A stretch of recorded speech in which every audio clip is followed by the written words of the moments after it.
ஓம் சாய்ராம். ஸ்ரீ சாய் சச்சரித்திலிருந்து அத்தியாயம் 24. முன்னுரை. சத்குருவின் பாதங்களில் நம் அகங்காரத்தை சமர்ப்பித்தாலின்றி நமது வேலையில் வெற்றி பெற மாட்டோம்.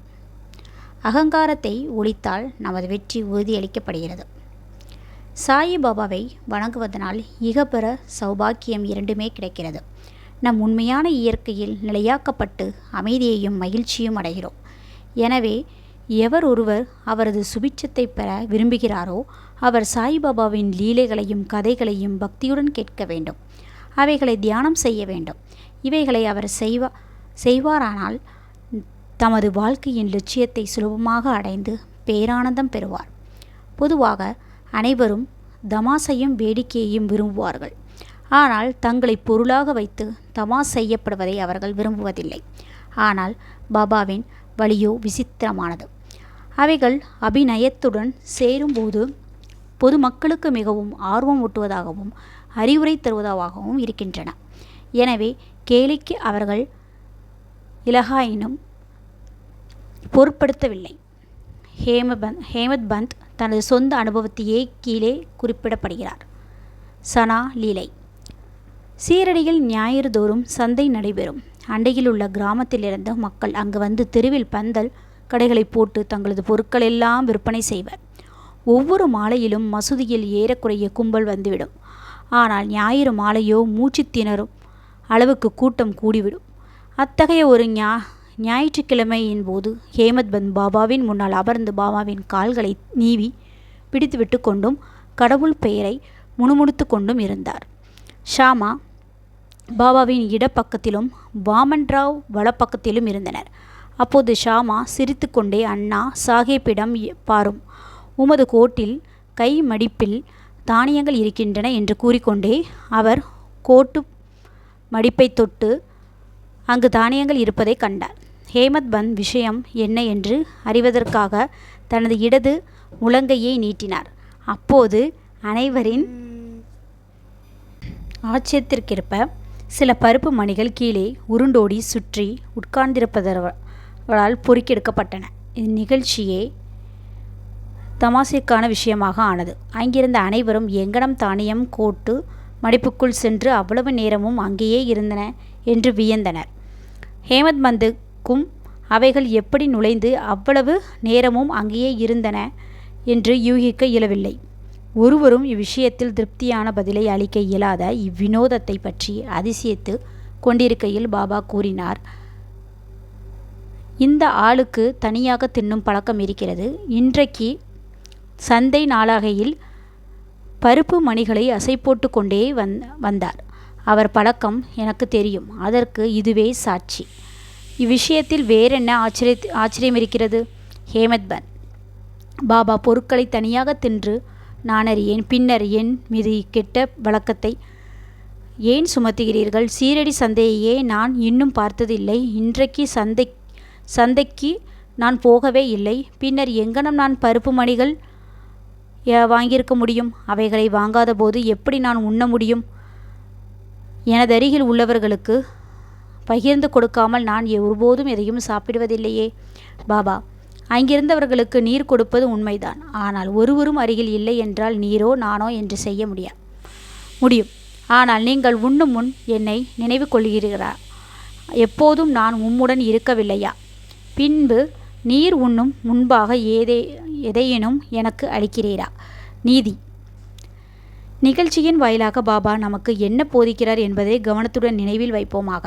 புலன்கள் தரும் தேவைகளை அடையும் முன்னதாகவே மனமும் அறிவும் அவைகளின் பலன்களை அனுபவித்து விடுகின்றன என பாபா அறிவுறுத்தியுள்ளார். முதலில் பாபாவை நினை. அதுவே உன் மனதில் நிலை கொண்டுள்ள அவருக்கு நிவேதனம் செய்யும் முறையாகிறது. புலன்கள் முதலியன தங்கள் தேவைகளை அடையாமல் இருக்க இயலாது. ஆனால் அவைகள் முதலில் குருவுக்கு சமர்ப்பிக்கப்பட்டால் அவைகளின் மீதுள்ள பற்று இயற்கையாகவே மறைந்து விடுகிறது.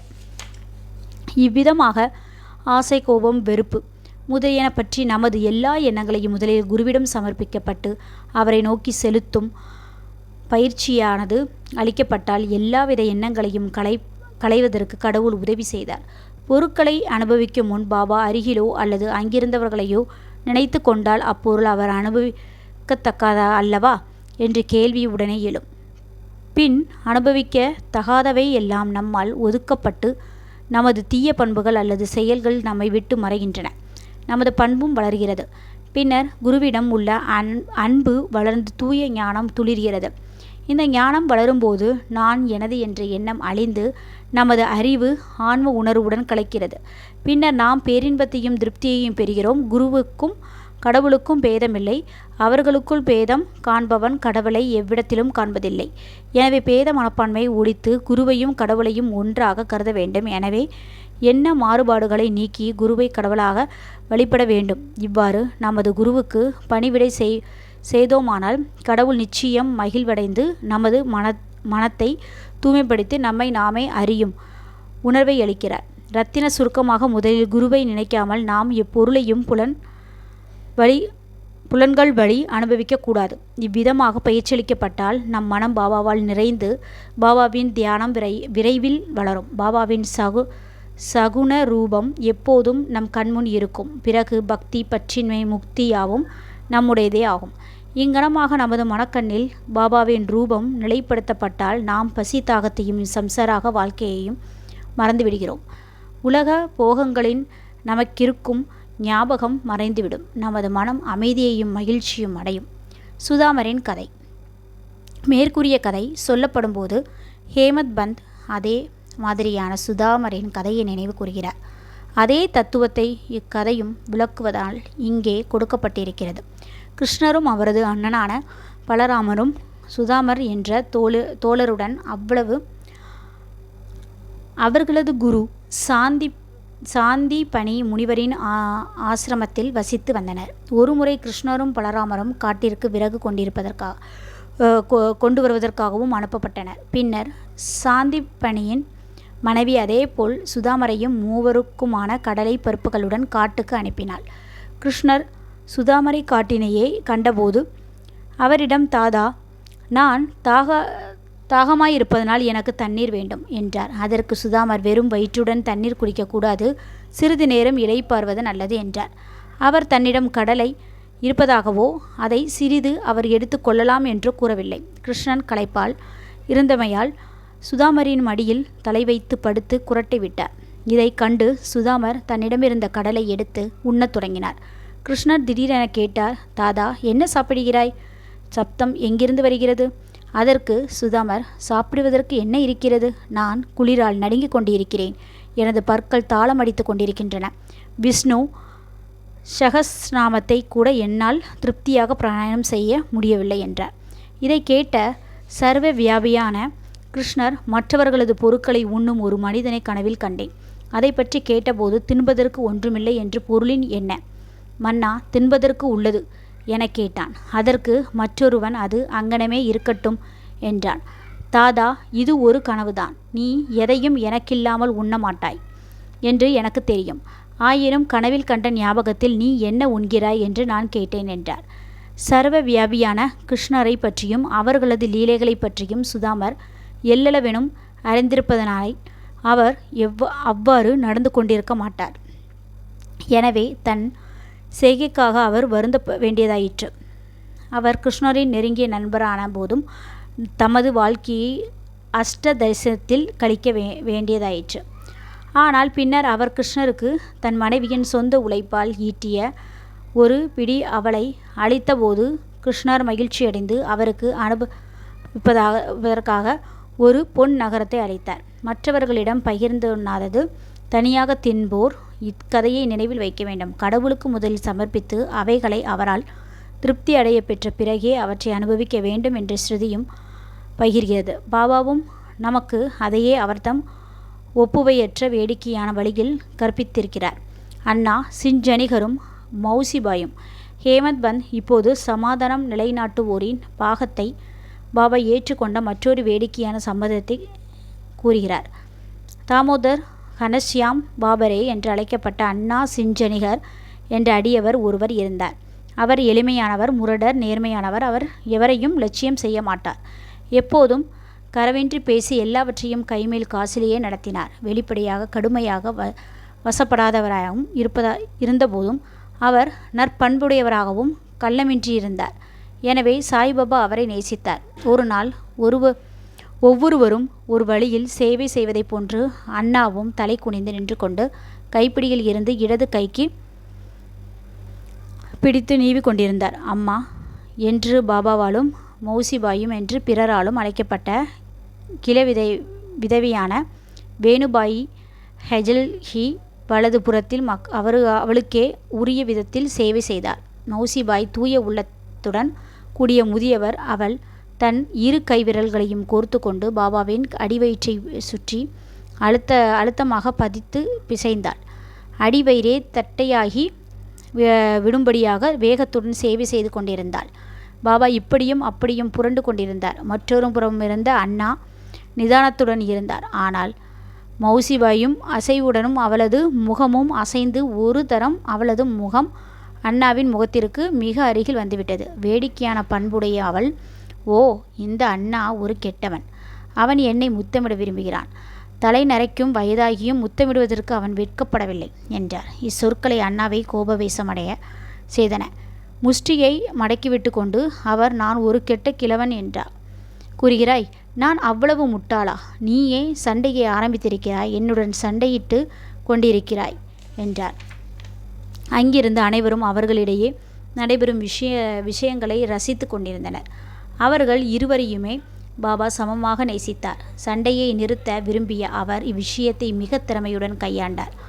அன்புடன் அவர் கூறினார், அண்ணா, ஏன் அனாவசியமாக கூச்சலை குழப்பத்தையும் உண்டாக்குகிறாய்?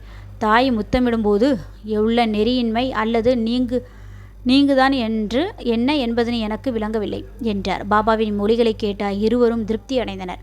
எல்லோரும் மன மகிழ்வுடன் தங்கள் உளம் நிறைவடையும் வரை சிரித்தனர். பாபாவின் குணாதிசயம் பக்தர்கள் பால் அவரின் சார்பு.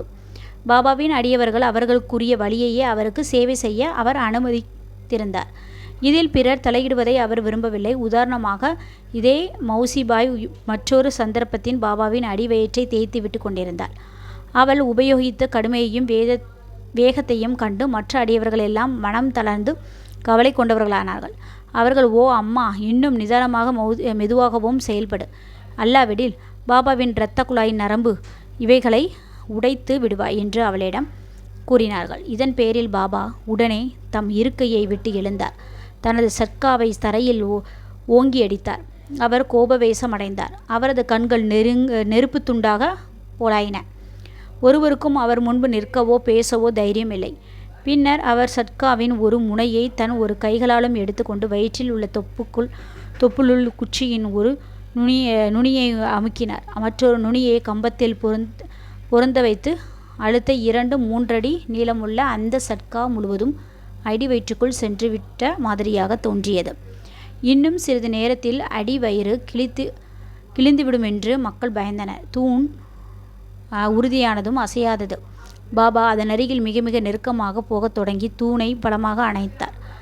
எந்த வினாடியிலும் வயிறு கிழியும் என எதிர்பார்க்கப்பட்டது. அவர்கள் எல்லா பீதியடைந்து என்ன செய்வதென்று தெரியாமல் பயத்தாலும் வியப்பாலும் ஊமையாகி நின்றார்கள். பாபா தமது அடியவனுக்காகவே இவ்விதம் கஷ்டப்பட்டார். மற்ற அடியவர்கள் மௌசிபாயிடம் அவளது சேவையில் இன்னும் நிதானமாக இருக்கும்படியும் பாபாவுக்கு எவ்வித வலியையோ தொல்லையையோ உண்டாக்க வேண்டாம் என்றும் குறிக்கவே விரும்பினர்.